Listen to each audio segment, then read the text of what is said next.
Magandang gabi po, ako po si Antonin Santos. At ako naman po si Apple Larzon para maghatid sa inyo ng Balitang Baliktad.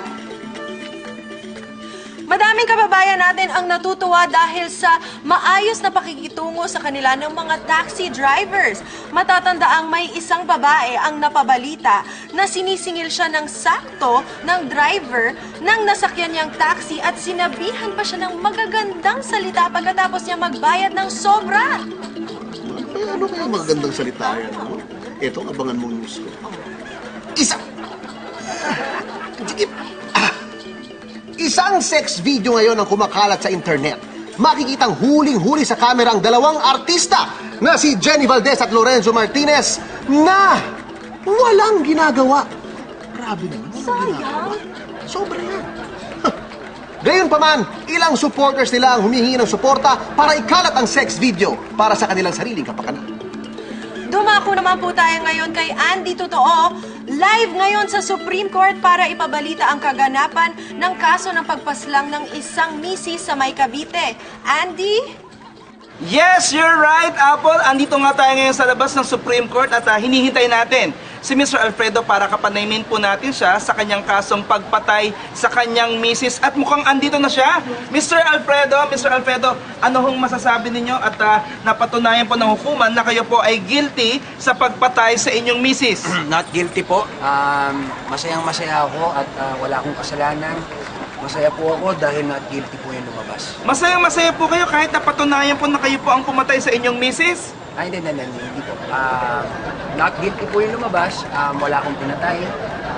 Masayang-masaya po ako. Ayun nga pong ibig ko sabihin, masaya po kayo kahit kayo po ay guilty at napatunayan po ng hukuman nito. Hindi po, not guilty po. Wala po akong pinatay. Masaya po ako sa naging resulta po. Yun po.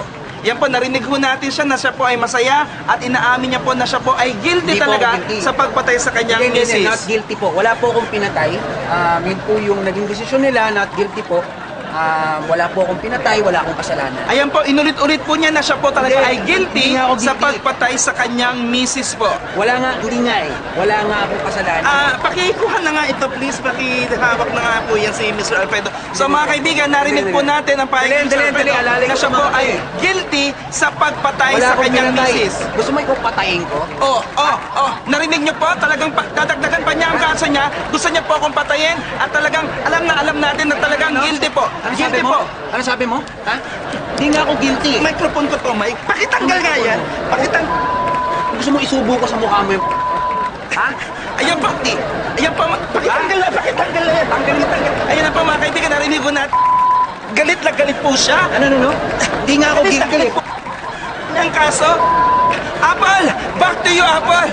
Okay, maraming salamat, Andy. Babalikan po natin si Andy sa pagpatuloy ng kasong yon sa pagbabalik ng Balitang Baliktad! Napakahirap ng ganyan mga kaso. Okay ka na ba? Medyo okay na, medyo kayo namunti ko. Hey! Ba't ka nandito? Ending eh, kailangan makahabol ako. Ano ka ba? May isang gap pa, bumalik ka doon! Ano pa ba? Dali! Live yun! Galing.